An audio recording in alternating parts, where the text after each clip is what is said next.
Handa na po kayo para sa salita ng Panginoon? Amen. Isang talata lamang po sa bagong tipan ng ating babasahin. At ito po ay nasa aklat po ng Colosas. Nasa verse 28 po. Chapter 1, verse 28 ng Colosas. Kaya anyayahan ko na lamang po kayo magsitayo at tingnan na lamang po natin sa ating screen itong verse na ating babasahin sa Tagalog at saka sa English. At minsan po hilingin ko na basahin po natin ang sabay-sabay ng malakas ang Colossus chapter 1 verse 28. Pareho po sa Tagalog at saka sa English. Amen? Handa na po para sa pagbasa? Amen. Basahin po natin. Iyan ang dahilan kung bakit namin ipinangangaral si Kristo. Pinaalalahanan namin ang lahat at buong linaw na tinuturuan ayon sa aming makakaya upang maiharap namin sa Diyos ang bawat isa, sakdal at walang kapintasan dahil sa pakikipag-isa kay Kristo. Sa NIV, we proclaim Him, admonishing and teaching everyone with all wisdom, so that we may present everyone perfect in Christ. Tayo po'y manalangin muli. O Diyos, maraming salamat pong muli sa napakadakilang pagkakataon na ito, O Diyos, na amin pong nararanasan, na sa tuwina na kami nagtitipon sa iyong banal na pangalan, we know that your presence is within our midst, O God. Salamat po na ikaw ang aming Emmanuel. You are always with us. Ikinumit mo ang iyong sarili sa bawat isa sa amin.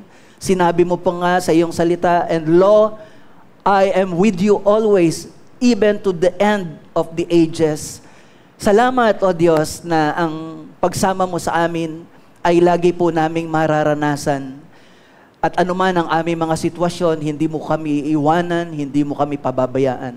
Kaya naman, hayaan mo, O Diyos, sa pagkakataong ito, na kami po ay sama-sama na naririto sa iyong tahanan at mag-aaral ng iyong salita. Muli, ang iyong tinig, O Diyos, ang marinig ng iyong bayan, tinig na nagtuturo, tinig na nagsasaway, tinig na nagpapatatag ng aming pananampalataya sa pamamagitan ng iyong buhay at makapangyarihang salita. Kaya sa oras pong ito, O Diyos, akin pong binubuksan ang bulwagang ito upang marinig po namin ng malayang-malaya ang iyong tinig na nagpapahayag ng iyong mabuting kalooban para sa iyong bayan. At naririto, Panginoon, mangusap ka, gamitin mo ang iyong lingkod sa iyong kaluwalhatian, sa iyong kapangyarihan, Panginoon, at sa iyo lamang ang lahat ng kapurihan. In Jesus' name, Amen. Makakaupo na po kayo, purihin po ang ating Panginoon. Presenting everyone perfect in Christ. Maiharap ang bawat isa, sakdal o ganap kay Kristo. Yan po yung ating paksa na bibigyan ng pansin sa pagkakataong ito. Ito pong passage na atin pong pinag-aaralan ay kung titingnan po natin ng masusi, ipinapakita po nito sa atin yung purpose o yung ultimate goal or ultimate purpose kung bakit po ang church ay nag-exist. At ito nga po ang makikita natin na ultimate purpose ng existence ng church. At sinasabi po dyan, sabi nga, to present everyone perfect in Christ. Ito po yung ipinapahayag dito ni Apostol Pablo na nakita niya na dahilan kung bakit po ba mayroong iglesia na tayo matagpuan na bawat isa sa atin ay haharap sa Panginoon na perfect or matured or complete. Yan po yung ating bibigyan pansin sa ating pag-aaral. Now, kung paano po ang isang bata ay nangangailangan po ng proper instruction sa kanyang buhay upang hanggang sa siya ay lumaki, ay mag-matured. Ganon din po bilang isang mananampalataya. Ang dahilan po kung bakit inilagay kayo ng Diyos sa kanyang iglesia at mula doon sa kanyang iglesia ay magkaroon, marinig ninyo ang aral ng Panginoon, pagsasaway, pagre-rebuke ng Panginoon mula sa kanyang salita. Naisin ng Panginoon na mula doon sa kalagayan ng pagiging infant, spiritual infant, nais ng Diyos na ang bawat isa sa atin ay maabot yung tinatawag na pagiging ganap sa ating buhay pananampalataya. Ito po kasi ang pangunahing layunin, ultimate na layunin ng Diyos kung bakit ang bawat isa ay inilagay niya sa kanyang iglesia. The church exists to make believers a disciple and a disciple to become matured in Christ. Hindi lamang po mga believers na ang goal ay basta lamang maging attenders. Hindi po yan ang goal ng Panginoon sa mga mananampalataya. The church exists with the ultimate goal to make disciples of all nations. Nung ang ating Panginoong Jesus, bago po siya umakyat ng langit after 3 days na siya po ay nag-resurrect from the dead, bago po siya umakyat ng langit, tinawag niya, tinipon niya ang kanyang mga alagad at ibinigay po niya yung pinakamahalagang utos sa iglesia na gawing mga alagad ang lahat ng bansa. So mapapansin natin doon, ang nais ng Panginoon, hindi mga believers, bagamat nais niya na tayo maging mga mananampalataya, pero ang nais, lubos na naisin ng Panginoon sa kanyang iglesia, ang bawat isa ay maging kanyang alagad. Yan po yung makikita natin sa Matthew 28:19 and 20. Therefore, go and make disciples of all nations, baptizing them in the name of the Father and of the Son and of the Holy Spirit. Sa verse 20, and teaching them to obey everything I have commanded you. And surely I am with you always, even to the very end of the age. So, ito po talaga ang nais ng Panginoon sa atin na kapag tayo'y mga mananampalataya na at kabilang na sa kanyang iglesia, lahat ng kabilang sa kanyang iglesia, sa kanyang katawan, nais ng Panginoon ang bawat isa from spiritual infancy ay maitawid patungo doon sa spiritual maturity.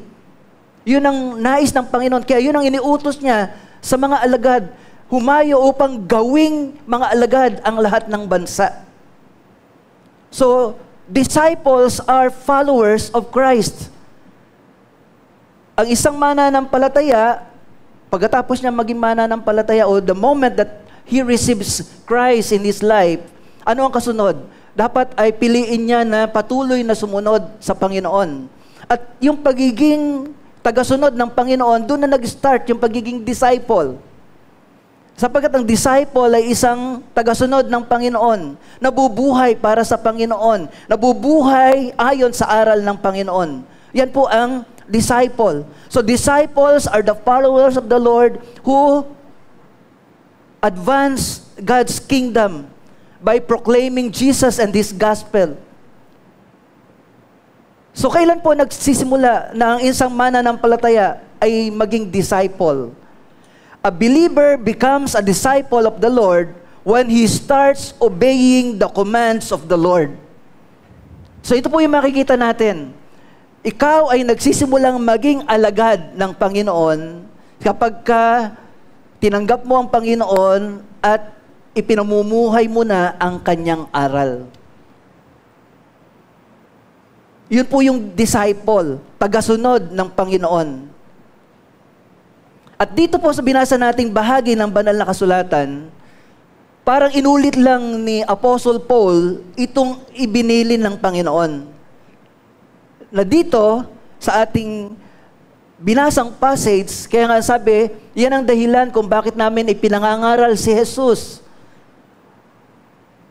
Pinaalalahanan, tinuturuan ang lahat upang maiharap na sakdal sa walang batik, walang dumi, may harap na sakdal sa Panginoon. So ito po yung inulit ni Apostle Paul sa mga mananampalataya doon sa Colossus. At ito pong binabanggit dito ni Apostle Paul, ay ito din po yung sinabi ng Panginoon na nais niya na ang bawat isa ay maging kanyang alagad. Pag sinabi pong perfect Kasi yun po yung sinabi dito ni Apostle Paul, we proclaim Him, admonishing and teaching everyone with all wisdom, so that we may present everyone perfect in Christ. So yung salitang perfect, hindi, parang pag tinignan po natin, ang ibig sabihin ba nito ay perfect, hindi ka na nagkakasala? Yun ba ang ibig sabihin nito? Ang tinutukoy po dito ni Apostle Paul sa word na ito na perfect ay yung kalagayan po ng isang matured, isang adult na nandun na sa stage ng maturity. Ang ginamit po dito sa word na ito ng Greek ay teleios, na ganun po ang tinutukoy. Itong word na ito, it denotes yung from infancy, merong pangyayari patungo doon sa paglago. Nagpapakita ito ng kalagayan na yung word na perfect ay hindi doon sa hindi na nagkakasala, kung hindi from spiritual infancy going to spiritual maturity. Na ang tinutukoy dito ay spiritual adulthood. Hindi po ito nangangahulugan ng sinless perfection na hindi na tayo nagkakasala. Kundi ang sinasabi dito ni Apostle Paul ay yung pagiging matured in the Spirit. Kaya kung titingnan po natin itong verse na ito sa Amplified Version ng Bible, makikita po natin na yung word na perfect ay ginamit po yung nararapat na mga angkop na salita para i-describe yung word na perfect, hindi katulad ng iniisip natin na perfect na wala nang kulang, na parang hindi na nagkakasala. Hindi po ganun ang sinasabi ng Bible, kundi ang tinutukoy po dito ay yung pagiging matured, pagiging fully trained, and pagiging complete. Kaya sabi po sa Amplified ng verse 28, we proclaim Him, warning and instructing everyone in all wisdom, that is with comprehensive insight into the word and purposes of God, so that we may present every person complete. So yung word na perfect ay complete ang ibig sabihin. At ano yung ibig sabihin ng complete in Christ? Ang ibig sabihin po nito is matured, fully trained, and perfect in Him. Kaya nung sinabi ni Apostle Paul, presenting everyone perfect in Christ, ang tinutukoy niya po dito sa atin is that every one of us, disciples, matured, perfect in Christ. Yan po yung nais ng Panginoon na makita na maging kalagayan ng kanyang mga anak na kabilang sa kanyang iglesia. At yun yung goal ni Apostle Paul, that everyone be presented perfect in Christ.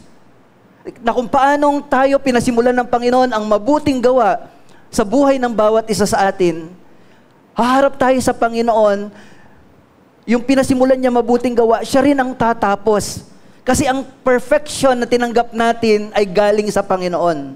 At dahil tayo'y tumanggap ng pagiging ganap sa Panginoon, pagdating ng Panginoon o pagharap natin sa Panginoon, mananatili pa rin tayong ganap, hindi dahil sa sarili nating gawa, kundi dahil ang Diyos ang nagpasimula ng pagiging ganap sa bawat isa sa atin.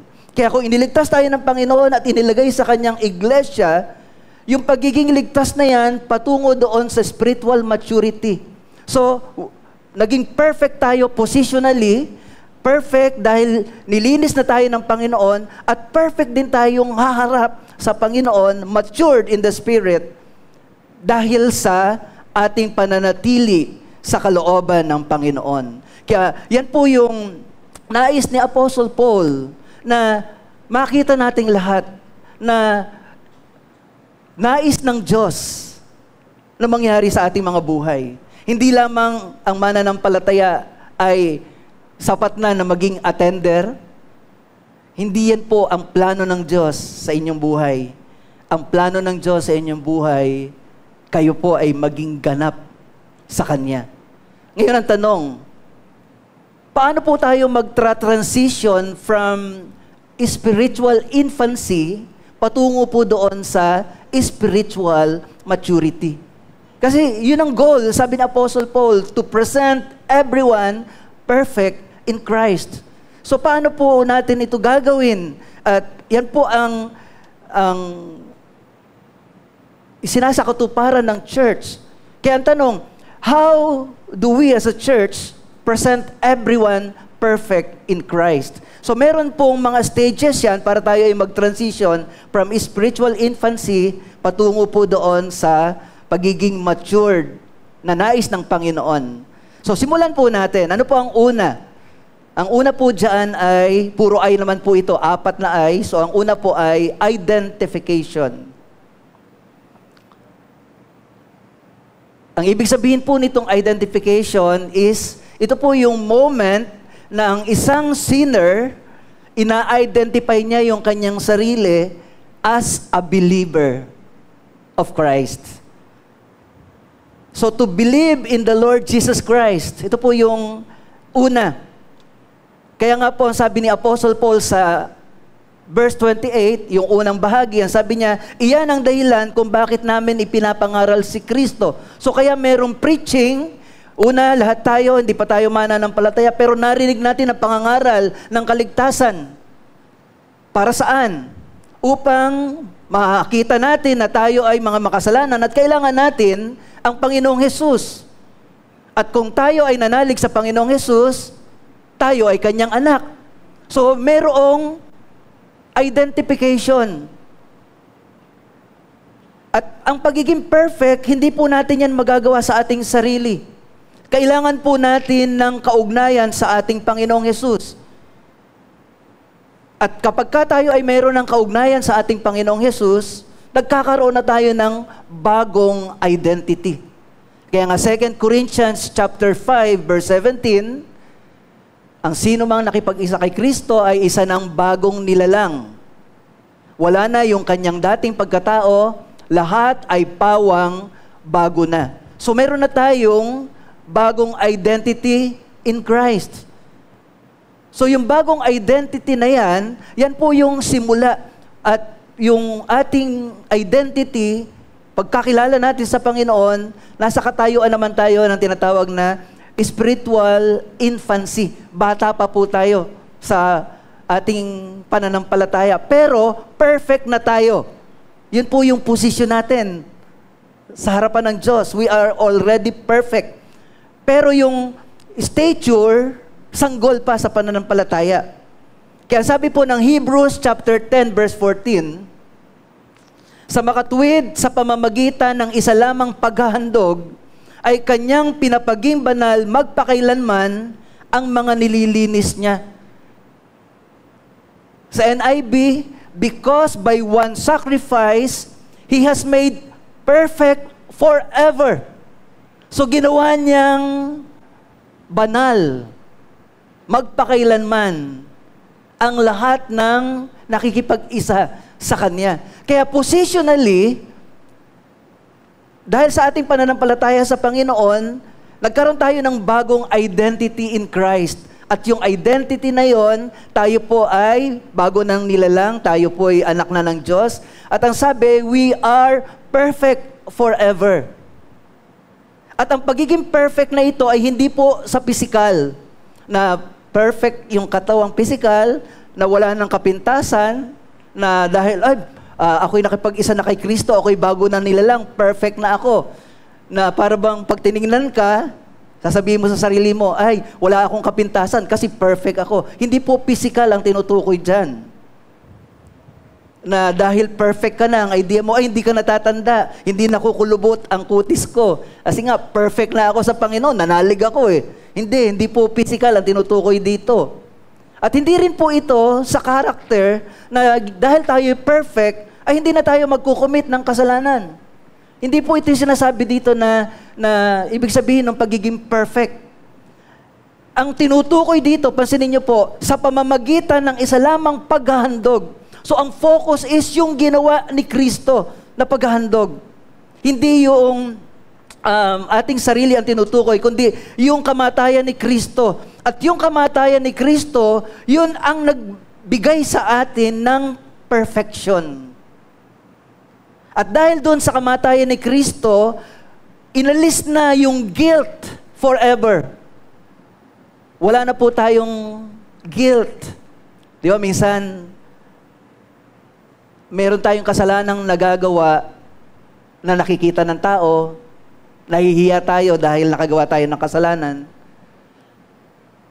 At kahit nagkakagawa tayo ng kasalanan na hindi nakikita ng tao, nakakaranas pa rin tayo ng hiya o guilt.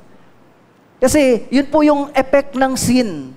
Hindi natin ma-deny yung kasalanan kahit walang nakakakita. Kaya tayo binigyan ng budhi para ipaalaala sa atin na tayo'y nagkakamali, may nakakakita man o wala. Ngayon, yung budhi na yan, ang sabi ng banal na kasulatan sa aklat ng Hebreo, nililinis ng dugo ng Panginoon ang ating budhi. Ibig sabihin, dahil nga kahit na matagal na nating nagawa yung kasalanan, andun pa din, parang alam natin na kahit walang nakakita, kahit pilit nating itinatago, ayaw nating malantad kasi nahihiya tayo. Kaya nandun yung hiya na yon. Sa ating sarili, nandun pa yon. Pero as far as God is concerned, yung mga kasalanan na yan, binura na ng Panginoon. Nandyan pa rin yan sa atin para ipakita sa atin yung masamang effect ng kasalanan. But as far as God is concerned, God has already made us perfect forever. Para hindi na tayo maalipin pa ng kasalanan. Ang sabi din po ng Hebreo chapter 10 verse 17, at kanya ring sinabi pagkatapos, hindi ko na aalalahanin pa ang kanilang mga kasalanan at mga kasamaan. So ano po ang kalagayan? Dahil sa ating pakikipag-isa kay Kristo, nagkaroon na tayo ng bagong identity. So yung bagong identity na yan, from being a sinner to becoming a son or child of God, ano po ang epekto ng bagong identity na ito sa bawat isa sa atin?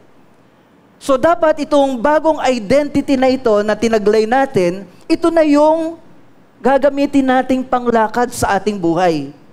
Kaya nga, if anyone is in Christ, he is a new creation. Diba? Wala na yung dating pagkatao. Narito ang lahat ay pawang bago na. So, new identity means walking in the newness of life. Para maintindihan po natin ito, halimbawa po, isang babae, masamang babae, prostitute. Tapos, siya po ay ginawang asawa ng isang hari. So, ang kanyang dating identity ay masama, prostitute. Pero nung siya po ay naging asawa ng king, nagkaroon na siya ng bagong identity. She is now a queen. Kasi king ang napangasawa niya. Now, paano kaya ngayon mamumuhay itong babaeng ito na dati ay isang masamang babae, ngunit ngayon ay isa ng reyna? Paano kaya mamumuhay ang babaeng ito? Mamumuhay pa rin po siya na katulad ng dati niyang pamumuhay bilang isang prostitute, o tatanggapin niya at mamumuhay na siya dito sa bagong buhay na ibinigay sa kanya ng hari? Of course, ang babaeng ito na nasa matinong katinuan ay lalakad na dun sa bago niyang anyo o bagong katauhan. Hindi niya sasayangin itong napakagandang biyaya na ibinigay sa kanya ng hari. So ganun din po sa atin, mga kapatid sa Panginoon. Our new identity in Christ should lead us to live for the Lord. To live a newness of life na ang Panginoon na ang sinusunod. Kaya nga po ang sabi ng John chapter 8 verse 36, whom the Son sets free is free indeed. Kung kayo nga'y pinalaya ng anak, tunay ngang kayo'y malaya. So yan na po yung ating bagong identity ngayon bilang mananampalataya. Sa Colossus chapter 1 verse 14, sinabi din po ito, sa pamamagitan ng anak, tayo'y pinalaya at pinatawad sa ating mga kasalanan. So, ito na yung ating bagong identity. Ano yung identity natin? We are now a child of God. So, hindi na yung dating buhay natin ang dapat makita.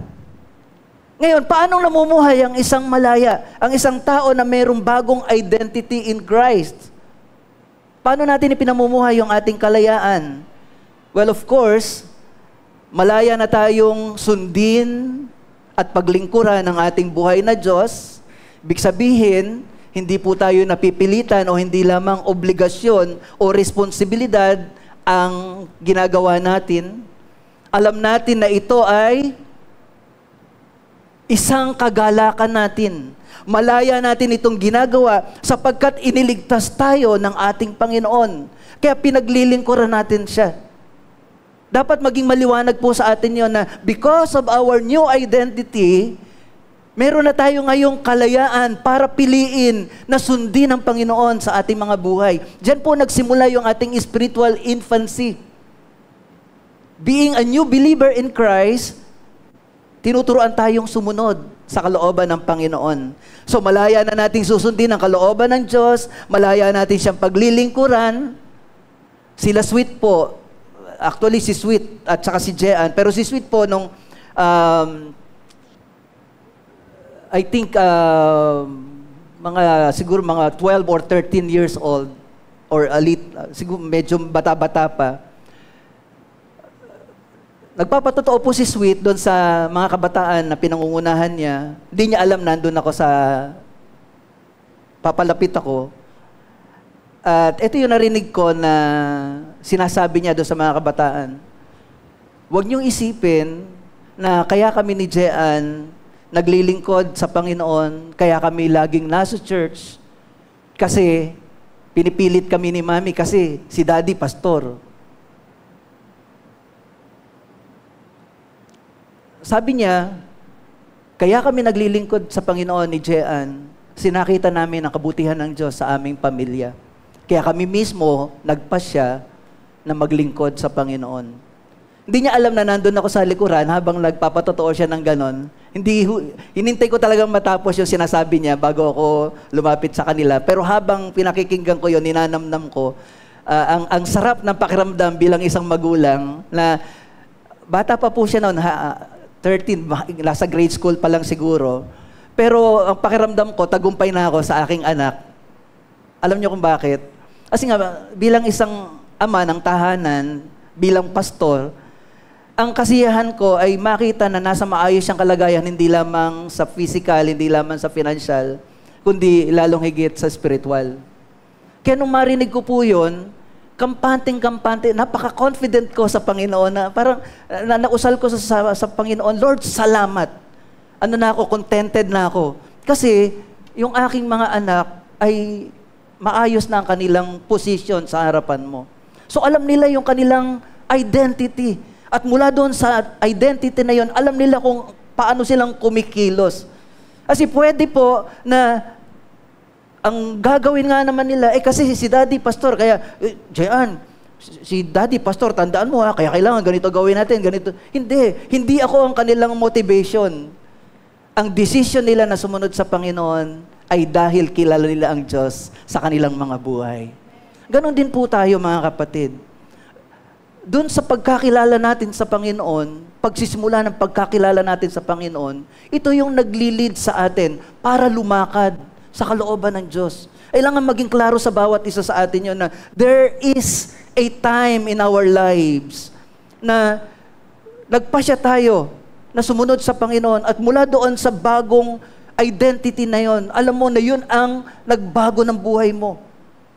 Kasi kung wala po kayong maliwanag na point sa inyong buhay na ganon, ang pag-attend o paggawa ng anumang gawain para sa Panginoon, it's either obligation, it's either responsibility, o ano pa mga dahilan maliban doon sa malaya ninyong paglingkuran ang Diyos sa inyong mga buhay. Dapat po, itong ginagawa natin na paglilingkod, dapat ito po ay bunga ng ating kaugnayan sa Panginoon. Amen po ba? So yun po yung una. identity.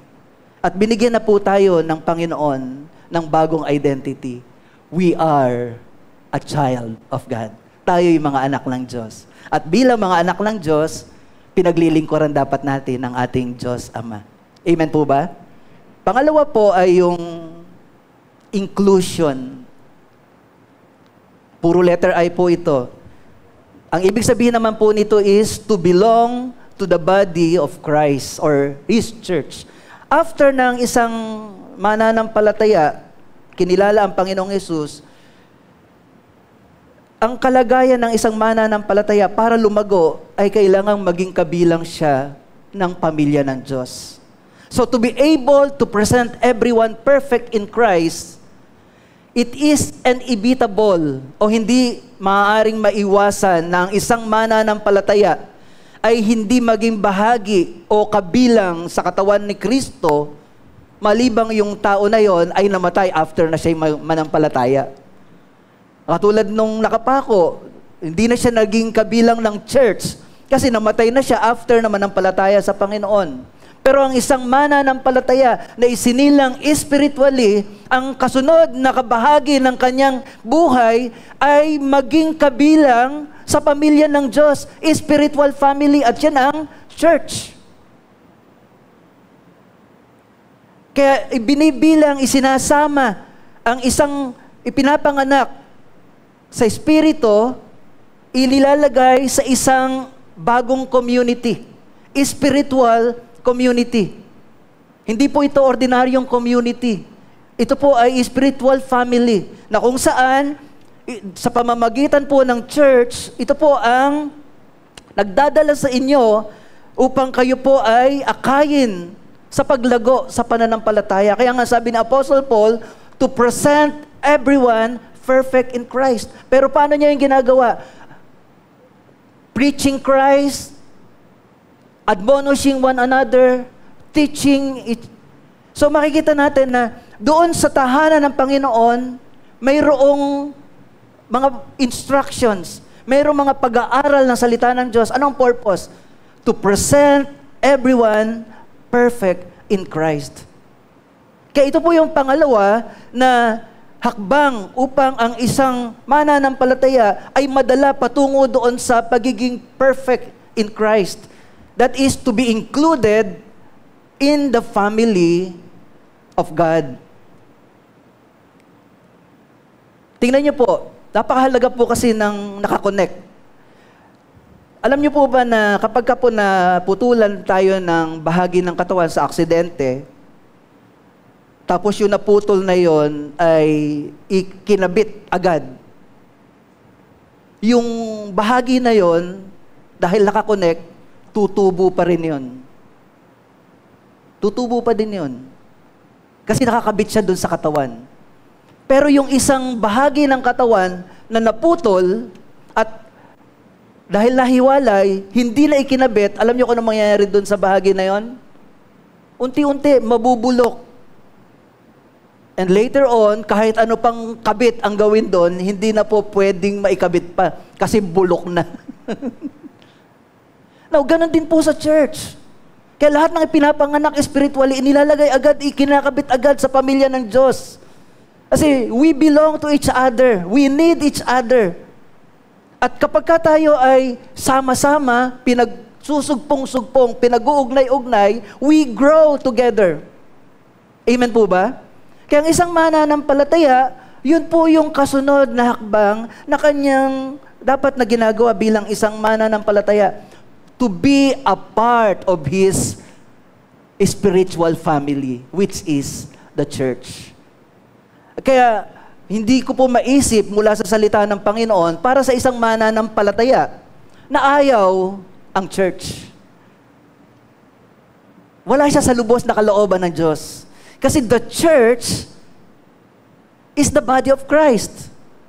At si Kristo ang ulo ng iglesia.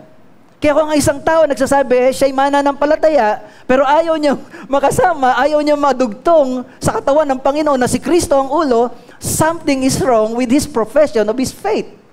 Maaring makikita niya na ang church ay may mga flaws, may mga defects. Yes, kasi nga tayo ay mga Hindi naman tayo perpekto.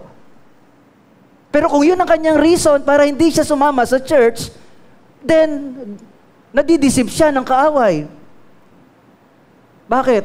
Kasi nga, ang church ay inilagay ng Diyos upang tayo ay pag-isahin, palakasin, palaguin, hanggang tayo'y mag-matured so that the church will present everyone perfect in Christ.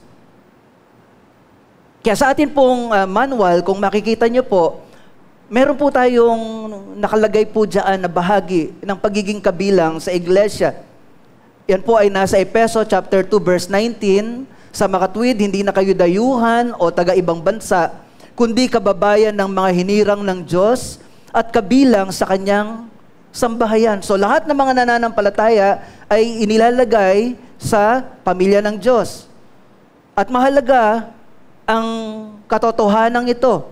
Kaya meron pong tatlong mahalagang tawag ang Diyos sa isang mananampalataya. Number 1 is calling to believe. God called you to believe. Gawa chapter 16 verse 31, sumampalataya ka sa Panginoong Hesus at maliligtas ka, ikaw at ang iyong sambahayan. So pagkatapos ng isang mananampalataya, kailangan niya ay, pangalawa, calling to belong. Ito po yung pinag-aaralan natin ngayon, inclusion. Maging kabilang ng iglesia o ng kalipunan, ng tahanan. Pag sinabing iglesia, we are not referring sa building. Ang pinag-uusapan natin dito ay iglesia, yung atin pong kalipunan. Tayong mga mananampalataya. Yan po ang ibig sabihin yan. And number 3, na calling natin is to become mature. Actually, ito yung kabuuan ng ating pinag-aaralan ngayon. Itong tatlong calling na ito, na maging ganap. Ang sabi po ng Efeso chapter 4, verse 12 and 13, ginawa niya ito upang ihanda sa paglilingkod ang lahat ng hinirang sa ikauunlad ng kanyang iglesia. Sa gayon, tayong lahat ay magkakaisa sa pananampalataya at pagkakilala sa anak ng Diyos at magiging ganap ang ating pagkatao ayon sa pagiging ganap ni Kristo. Transform from glory to glory. Yung ating pagiging ganap, ma-attain natin yung maturity, yung perfection na nais ng Diyos sa atin, even yung perfection ng katulad ng ating Panginoon. Yun sinasabi dito sa atin. Pero ito yung nais ng Panginoon na bilang mga kabilang sa iglesia ay maranasan po natin o mangyari sa atin. Kaya dito po sa binasa natin na passage sa verse 28 ng Colossus, ito po yung desire ni Apostle Paul. At gusto niya na mangyari ito. Sapagkat ito ang kalooban ng Diyos. Ano ba ang kalooban ng Diyos? That we become perfect in Christ. We become mature, being able to live in accordance to the will of God.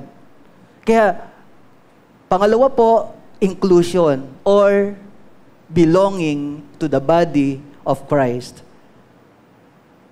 Mula po doon sa spiritual infancy, patungo sa spiritual maturity, we cannot do without the church. Identity or identification, then inclusion, and third, instructions. Ano naman po itong instructions? Ito naman po yung, dito na nangyayari yung equipping. Dito na po nangyayari yung discipleship.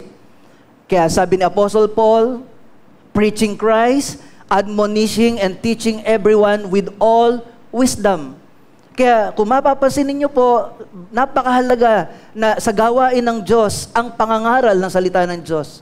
Bagamat may mga ibang churches ngayon, may mga modern churches kayong makikita, ang preaching, gusto nila mga 10 minutes lang. Pero yung kantahan ay talaga namang 1 oras, 2 oras, mga nakatayo ng matagal. Mas gusto nila na kumakanta sila, pero pagdating sa preaching, nililimitahan nila. Ayaw nila ng instruction, ayaw nila ng pagsasaway. Hindi pa pwede yun. Napakahalaga ng instruction para sa paglago ng isang buhay mananampalataya. Kaya nga sabi ni Apostle Paul, preaching Christ, admonishing and teaching everyone with all wisdom. Bakit? Kasi nga po, instruction is equipping.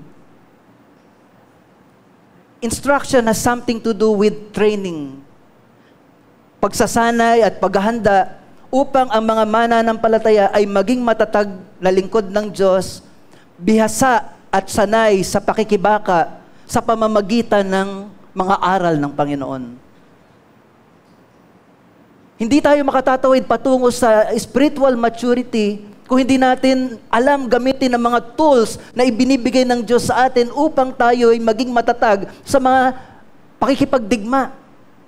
Kung mapapansin po ninyo, ang mga sanggol, ang mga ginagamit niya ng mga toys sa habang bata pa, yung mga nakalimutan ko na yung mga pero yung supon, tapos may mga rattler or kung ano-ano man. Pero yun ay para sa mga pambata lang, yun na inaaliw siya. Pero mapapansin nyo, habang ang isang bata ay lumalago, nagmamature din yung kanyang mga games. Kaya nga ngayon, iba na talaga, matured na talaga. Kahit bata pa, sanggol pa lang, ang laro na ay cellphone. Di ba? Ang agang nag-matured. Kaya lang, dahil hindi nga dumaan sa process, nahirapang naalipin naman masyado ng gaming. Pero makikita natin as we grow, natututo tayo from holding yung mga laruan. Ang isang nagmamature, natututong gumamit na ng mga ilang mga kagamitan sa pagkakarpentero, sa pagkukumpuni. Alam na natin gamitin yung ibang mga bagay na hindi na yung puro laruan lang ang ginagamit natin. Bakit? Kasi nagmamatured. Now, ganun din ang purpose ng Panginoon. Sinasanay tayo ng salita ng Diyos. Why? Kasi meron pinaghahandaan ng Diyos para sa atin upang pag dumating tayo sa pakikipagbaka laban sa gawa ng kaaway, sanay tayong gamitin ng mga tools na ibinigay ng Diyos sa atin. At ano ba mga tools na binigay sa atin? Ang prayer ay isang tool, ang salita ng Diyos ay isang tool. Dapat alam natin yung warfare, dapat alam natin yung intercession, alam natin gamitin ito. Dahil pag hindi, kung nananatili lang tayo sa spiritual infancy, pero kailangan natin ng warfare, ang bata po ay hindi marunong gumamit ng sandatang pandigma. Pero sino ang marunong gumamit niyan? Yung sinanay, yung nagmamatured na. Amen po ba? Kaya pag merong kaaway, alam mo kung paano kang makipagbaka. No wonder, sabi po ng Hukom chapter 3 verse 1 and 2, di ba? Parang kung titingnan natin, bakit ganon? Inalaw pala ng Panginoon. Ito po sabi kasi ng Hukom or Judges chapter 3 verses 1 and 2. Itinira ni Yahweh ang ilang bayan sa Kanaan upang subukin ang mga Israelitang walang karanasan sa pakikipagdigma sa mga Kananeo. Ginawa niya ito upang turuang makipagdigma ang lahat ng salinlahi ng Israel, lalo na yaong walang nalalaman sa bagay na ito. Ano ibig sabihin ito? God is allowing obstacles, hindrances, yung mga barriers. Pinalalakas pala ng Panginoon ang ating pananampalataya sa pamamagitan ng mga hadlang na ito na pagka tiningnan natin, minsan pagka nandyan at katulad ng patotoo ni Ate Days, parang bilang isang ina, syempre yun nga ang tendency, parang bakit ganon? Magtanong. Pero hindi, sabi ng banal na kasulatan, hinahayaan ng Diyos sa mga bagay na ito, ang purpose, para turuan tayo na lumakas, turuan tayo na maging matatag. Sabi dito, verse 2, ginawa niya ito upang turuang makipagdigma ang lahat ng salinlahi ng Israel, lalo na yaong walang nalalaman sa bagay na ito. For more than 400 years, alipin sila sa Egypt. And for 40 years, nag-ikot-ikot sila doon sa lupang pangako. Ang alam lang nila magtayo ng bricks para sa mga nila na mga structure. Hindi sila marunong makipaglaban. Ang kanilang mindset ay slave. Kasi ginawa silang slave doon sa Egypt. Pero nung sila ay mapunta na sa lupang pangako, kailangan nilang ang kinin ng lupang pangako, merong kailangan silang labanan ng mga naroroong mga hari, mga bayan na naroroon, kailangan nila itong palabasin. Bakit hindi pagdating nila doon ay totally talagang malayang-malaya, wala na silang kalaban, kakain na lang sila, matutulog? Bakit hinayaan ng Diyos na naroroon yun? Ito yung purpose.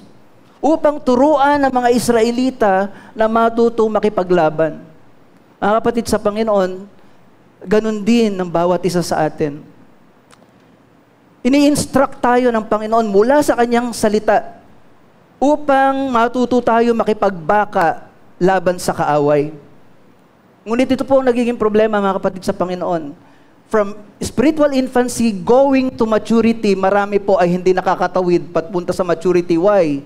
Because ayaw ng instructions. Yung iba ayaw ng inclusion. Ayaw ng church, kasi sinasaway siya sa church. Ayaw din ng salita ng Panginoon. Bakit? Ayaw niya kasing matuwid yung kanyang buhay. Ayaw niya marinig yung pagtuturo ng Panginoon. Ayaw niyang lumakas. Kaya marami ay nananatiling bata sapagkat itong mga mahalagang bagay na inilalagay ng Panginoon, ayaw niya sa kanyang buhay. Samantalang napakahalaga na salita ng Diyos. Romans 15:4, sabi, anumang nasa kasulatan ay nasulat noon pa mang una. Bakit po ito nasulat? Lahat ng nandito ay para sa ikatututo natin. Lumalakas ang ating loob at nagkakaroon tayo ng pag-asa kapag binabasa natin ang lahat ng nakasulat dito. Instructions, napakahalaga pala. Lahat, pagpapala ang salita ng Diyos. Pero yung mga mananampalataya kaya hindi makatawid doon sa pagiging perfect, why? Kasi nakontento na dito sa identity. Ayaw pumunta sa church. Ayaw din ang salita ng Diyos. No wonder, marami mga mananampalataya sa issue ng buhay, hindi alam ang tama at mali. Kasi hindi alam ang salita ng Diyos. Napakahalaga po nito, mga kapatid sa Panginoon. We need the instructions of God. Sa pakikipagbaka natin sa buhay na ito, ito ang sandata natin. If we don't know how to use this weapon. Sabi nga ng banal na kasulatan sa Galatians chapter 6, ang salita ng Diyos is our weapon. Sandata laban sa kaaway, hindi sandata laban sa kapwa-kapatid. Minsan kasi, dahil weapon, ginagamit na sandata laban sa kapwa-kapatid, kaya nagsasaksakan ang kapwa magkakapatid.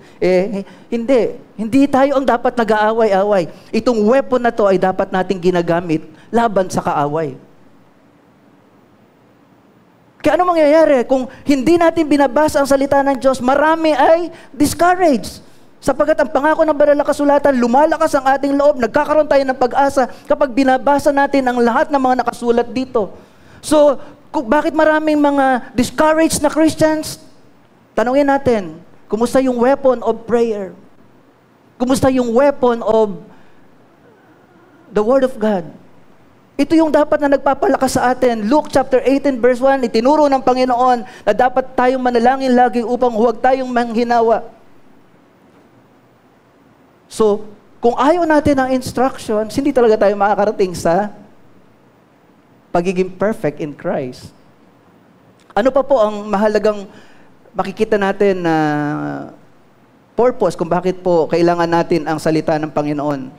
Sabi po ng Kawikaan chapter 30 verse 5, ang lahat ng salita ng Diyos ay mapananaligan at siya ang kanlungan ng mga nananalig sa Kanya. So, pansinin niyo po, lahat ng salita ng Diyos, well, maliban po doon sa, ibig sabihin na lahat ng salita ng Diyos, siyempre hindi tinutukoy dito yung salita ni Satanas. Bagamat nandito sa Bible yung mga salita ni Satanas, mga salitang hindi inspired, pero lahat ng salita ng Diyos, pag pinanghawakan natin, ay, sabi ng banal na kasulatan, ito'y kanlungan ng mga nananalig sa Kanya. Sabi lahat, hindi bahagi lamang lahat. At sabi po, kanlungan o refuge. Alam nyo, para maintindihan po natin itong refuge na to, napakahalaga po na sinabi ng Biblia na ang salita daw po ng Diyos ay kanlungan ng mga nananalig sa Kanya. Noon po, pag tinignan po natin yung salitang refuge, ang ibig sabihin pala nito noon ay bodega. Supplies. Refuge. Kumbaga sa atin, ang waiting shed ngayon na makikita natin pagka merong abang tayo, merong waiting shed, sisilong ka pag may init o kaya may ulan, waiting shed po yun, kanlungan din yun. Refuge. Pero nung panahon po na ginamit po ang word na ito, katulad po ng sinabi sa Psalms 91 verse 1 and 2, sabi, "He who dwells in the shelter of the Most High will rest in the shadow of the Almighty. I will say of the Lord, He is my refuge and my fortress." Nung sinabi po itong word na ito, yung pagiging refuge and fortress, ito po ay kalagayan ng isang nagbabantay sa muog. At pag nagbabantay ka sa muog, kailangan lahat ng dumadating hindi makakalagpas sa'yo. So para hindi ka umalis, ang gagawin po ng hari, isusupply lahat ng kailangan mo mula sa tubig hanggang sa mga pagkain, huwag ka lang umalis diyan sa tayo mo. So yan ang yan yung position mo. Kaya lahat ng mga dumarating, kaaway man yan o kaibigan, hindi yan malilingid sa'yo. At hindi mo mamimiss yun. Bakit? Kasi kung magutom ka man, nandyan na ang supply. So ganoon din po ang kalagayan ng pananatili sa salita ng Panginoon. Makikita at masusumpungan natin na ang salita ng Panginoon ay magsisilbing kanlungan natin. Supply ng ating mga pangangailangan na wala na tayong kakailanganin pa. Dahil ang Diyos mismo ang magsusupply nito sa atin. Kaya nga sabi, ang lahat ng salita ng Diyos, ito'y mapapanaligan at siya ang kanlungan ng mga nananalig sa Kanya. So yung refuge ay lugar na kung saan, dahil sila'y nandoon sa mataas na lugar at kailangan nilang bantayan ang lugar na yon, andun ang lahat ng supply, hindi na nila kailangang kumuha ng supply sapagkat everything is being provided para manatili sila doon sa lugar na yon.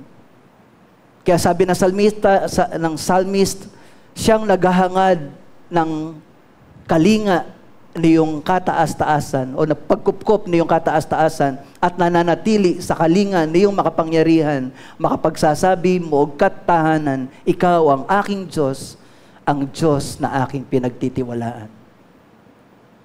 Paano natin masasabi yun? Kung ang salita ng Diyos nakikita nating totoo sa ating mga buhay. Nakikita natin na ang salita ng Diyos ay mapapanaligan. Hindi dahil every time na magpe-pray tayo ng kagalingan ay gumagaling. Kaya mapapanaligan ng salita ng Diyos. Hindi. Kahit hindi gumaling ang ating ipinapanalangin karamdaman, nananatiling tapat ang Diyos sa Kanyang salita. Hindi dahil sa akala natin hindi siya tumugon, hindi na siya provider. Hindi. Nananatiling tapat ang Diyos sa Kanyang salita. Ang kailangan lang talaga, panghawakan natin ang Diyos na nangako dun sa Kanyang mga salita. Sapagat ang Diyos ay tapat, ang Diyos ay hindi nagsisinungaling. Kaya yun po mga kapatid sa Panginoon, napakahalaga ng instruction. Sapagkat sa pamamagitan ng instruction, nagmamature tayo. And as we matured, from being spiritual infant, going to spiritual maturity, nakikita natin, natututunan na nating panghawakan ang mga pangako ng Diyos. Kahit hindi natin ito nakikita, pero tumataas, lumalakas ang ating pananampalataya. That's a sign of maturity. Pero kapag ikaw ay to see is to believe pa din, spiritual infancy pa yan. Pero kapag ang pananampalataya mo, you believe, even though you don't see it, nandoon ka na sa spiritual maturity. Inaangkin mo, kahit hindi mo nakikita, pero pinananaligan mo, inaangkin mo. Yan po yung kalaguang espiritual. At ang pagtahan sa presensya ng Panginoon at pananatili sa Kanyang aral, sa pamamagitan ng Kanyang mga instructions, ito po yung nagbibigay sa atin ng kahandaan. Ito yung nagbibigay sa atin ng katatagan sa ating pakikipagdigma at kalaguan sa ating buhay pananampalataya. And lastly, una po ay identification, number 2 ay inclusion, number 3 ay instruction, pang-apat po, para sa transition from spiritual infancy to spiritual maturity ay yung internship. Doing the ministry or mission. Napansin niyo po ba ng mga estudyante natin at kayo po, tayo po na mga dumaan na din sa college days, bahagi po ng pag-aaral ng mga estudyante ay yung tinatawag na OJT o yung pagiging intern. Ano po ang purpose? Bakit po mayroong internship? Sapagkat doon sa kanilang pag-aaral, yung mga theories ng kanilang mga pinag-aralan ay kailangan nilang mai-apply sa kanilang workplace. At ang tawag po natin dyan ay OJT or internship. Now, sa church lingo or sa church language, tinatawag naman po natin itong ministry or mission works. Ang isang iglesia po that is being able to present everyone perfect in Christ, kapag ang isang mananampalataya ay gumaganap ng kanyang ministeryo sa katawan ng Panginoon. Sabi ko nga po sa inyo, hindi po believer o attender lang ang isang mananampalataya. Hindi yan ang goal ng Diyos. Kundi ang bawat mananampalataya ay makita ang kanyang bahagi sa katawan. Halimbawa po, ngayon po, ang dami na po nating mga sakit na nararanasan. At pagka nag-malfunction na po yung kidney, ang dami na pong mga affected na mga internal organs, apektuhan ng puso, kabit-kabit na, no? Bakit po? Kasi nga po, merong hindi nagpa-function na bahagi ng ating katawan. Kapag merong hindi nagpa-function, hindi po healthy yung katawan. Ngayon, bilang bahagi ng katawan ng Panginoon, ang purpose ng Panginoon is for every believer to become a minister. Yan po yung plano ng Diyos. Kaya kung ang lahat po ay mayroong bahagi sa katawan, yun po yung nagiging palatandaan ng isang church ay malago. Kaya nga po, halimbawa, Lord willing, kasi mo minsan sinusukat yung kalaguan ng church sa dami ng miyembro. Pero paano kaya mangyayari na kukonti ang uma-attend? Bakit? Kasi lahat ay nasa mission. May kanya-kanyang mga hinahandle na mga gawain. Mas healthy po yun. Pwede po yun. Pero yung iba, nakikita po yung kalaguan kapag ka maraming attendance. Eh kung maraming ang attendance, pero yung mga attendance nga ay attender lang ni hindi nga alam kung siya'y mananampalataya o hindi, ay talagang, ano yung church na yon? Hindi po yun dadating doon sa perfect na church. Or yung tinatawag na presenting everyone perfect in Christ. So, bilang isang miyembro ng church, ang isang mananampalataya ay dapat gumaganap doon sa kanyang mission. Gumaganap doon sa kanyang ministry. Meron po tayong mga individual ministry at meron din pong specific ministry. Pag collective ministry, ang ibig sabihin po niyan, pangkalahatang gawain na kasama kayo, at tulad po ng gawain ng pagsamba, pananalangin, paghayo, pagbisita sa mga may sakit, paglilinis dito sa kapilya. Hindi po porke meron tayong naka-assign na tagapaglinis dito ay papabayaan na natin doon sa ating kapatid na tagapaglinis. Hindi, katulong din tayo bilang church.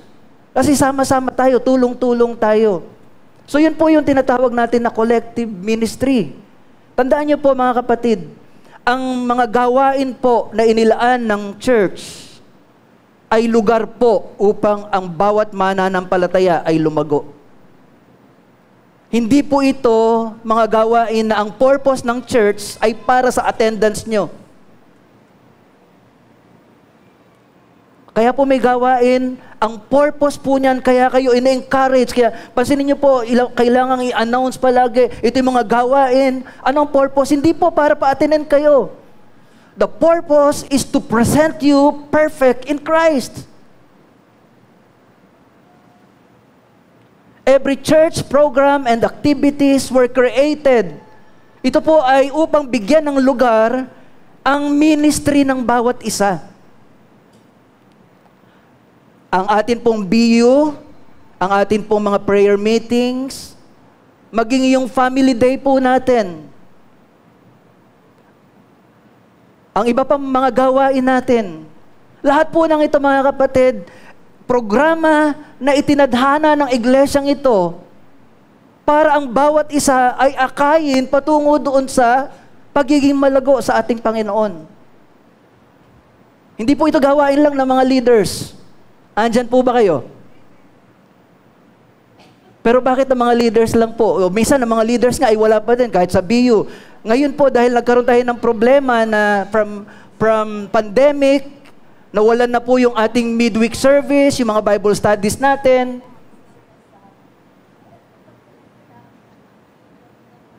Again, hindi po para sa attendance.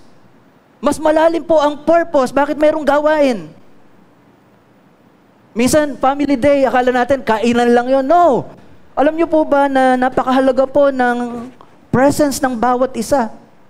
Kung tayo nagsasama para sa Panginoon, kay kumakain tayo, kay umiinom tayo, basta ginagawa natin yan para sa Panginoon, yan ay paglago.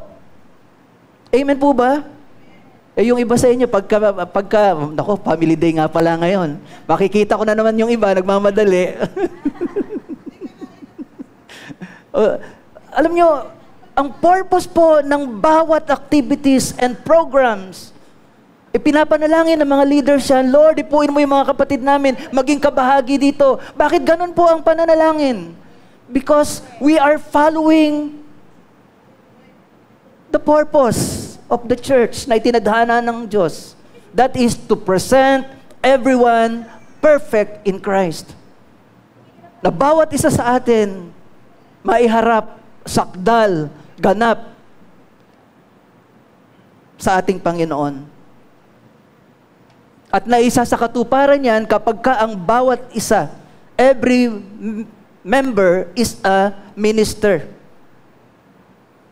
Now, pansinin niyo po, dito po sa ating pinag-uusapan, pang-apat po ang ministry. Number 1, ang identification. Napansin niyo po ba? Pang-apat po ang ministry. Bakit po ganon?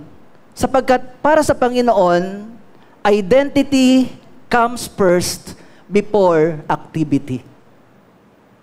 Marami ang gusto po agad ay ministry, pero walang identity o walang intimacy sa Panginoon. Marami ang gusto, ganitong gagawin ko, ganitong gusto ko, ganyan, ganyan. Yung i-volunteer ang sarili, ganito ang gusto kong gawin. Pero ang gusto naman pala ng Panginoon, makinig muna ng instructions sa Kanya.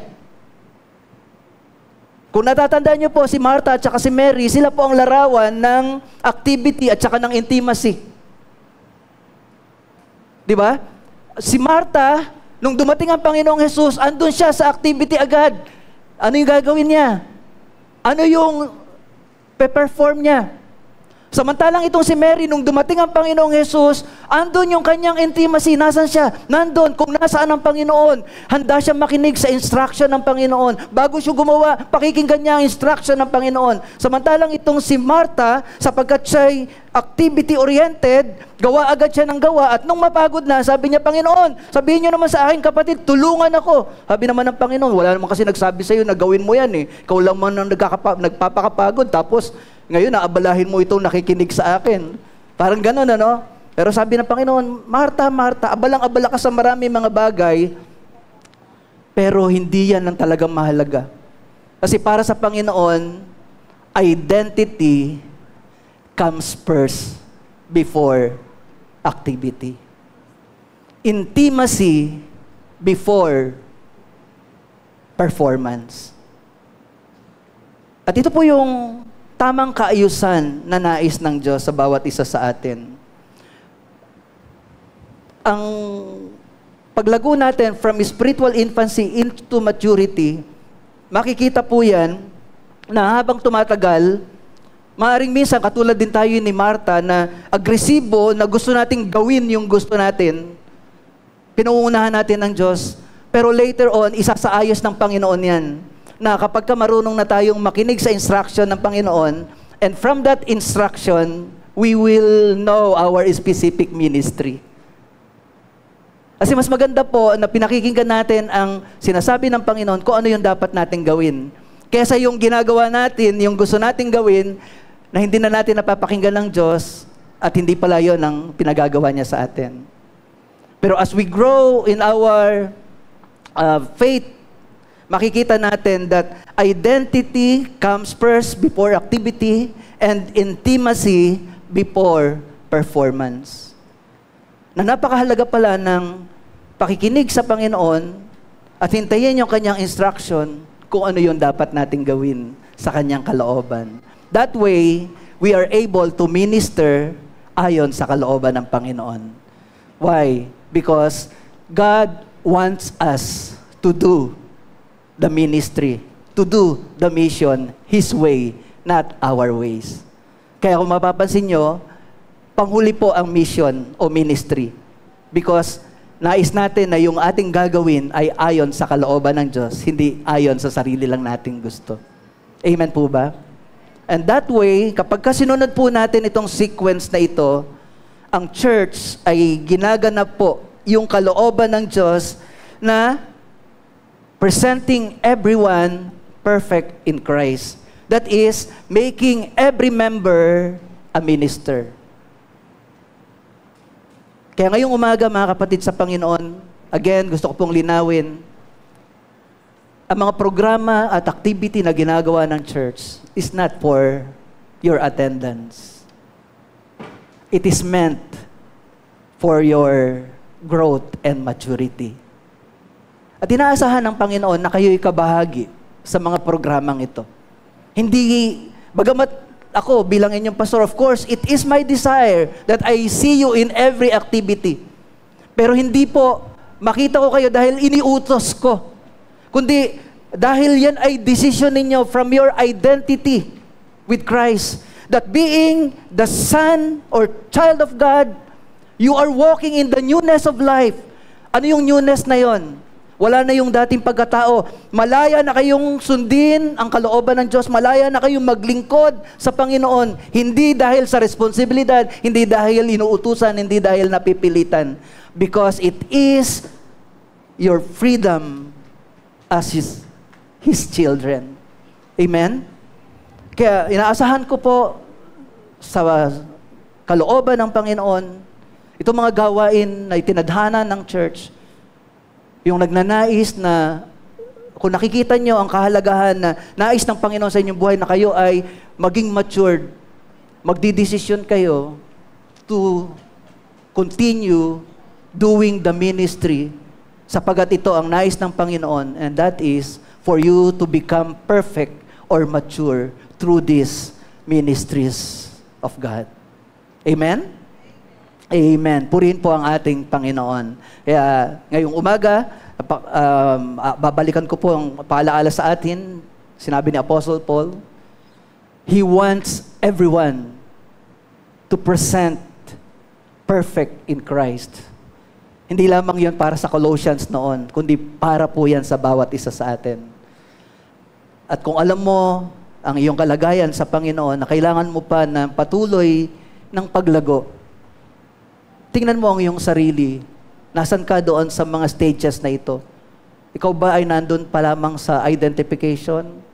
O kinikilala mo na ikaw ay kabahagi na ng church? At bilang kabahagi ng church, napakahalaga sa iyo ng instructions ng Panginoon kasi gusto mong lumago sa kalooban ng Diyos.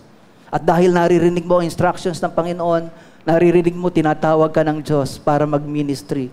Tinatawag ka ng Diyos para magturo sa kabataan. Tinatawag ka ng Diyos para mangaral sa iyong mga kakilala. Tinatawag ka ng Diyos. Naririnig mo ang instruction ng Panginoon at hindi mo ito binabaliwala. Mga kapatid, I'm telling you, you are in the mature stage of your spiritual life.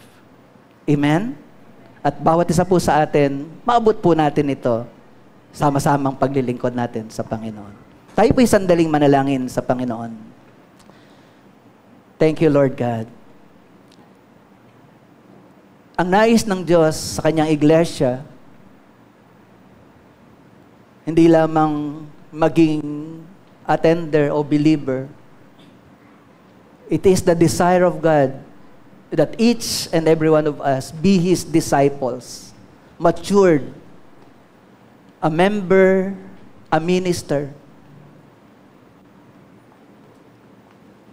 that every one of us will be presented perfect in Christ.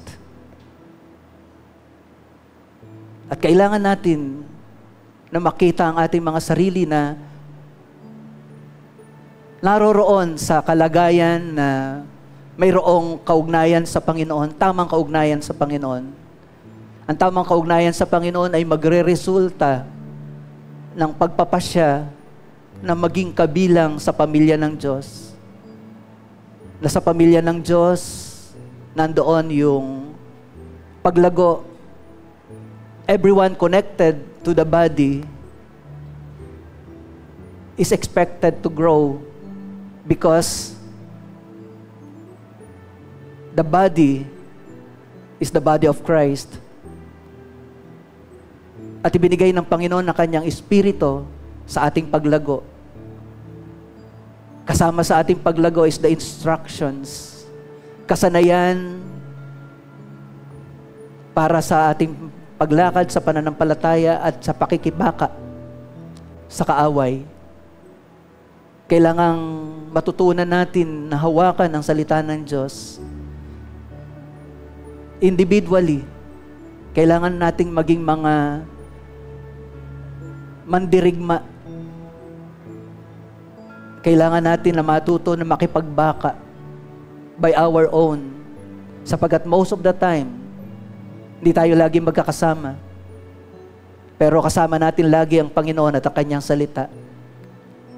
And once we use the Word of God, nasusulat, kasawayin natin ang kaaway at ang kaaway ay lalayo sa atin.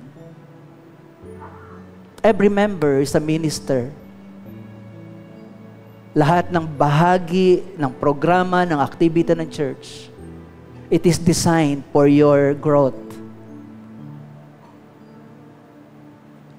Hindi ito para sa attendance lamang. Tinaasahan ng Diyos na ikaw ay kabahagi sa mga gawaing ito upang ikaw ay lalo pang lumago, lalo pang tumibay.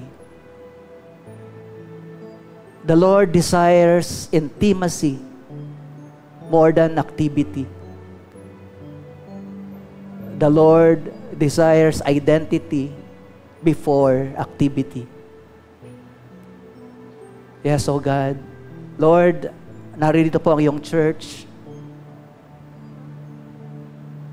Tinawag mo upang maging mga alagad. Naririto po kami, Panginoon, patuloy kang manguna at magturo. Sawayin mo kami upang kami na iyong iglesia, kami na iyong bayan. Sama-sama kami lumago, sama-sama kami tumibay, hanggang ang bawat isa sa amin ay iyong mai-present sa iyong sarili, ganap, kung paanong ikaw ay ganap. Salamat po, Panginoon. Thank you, Jesus.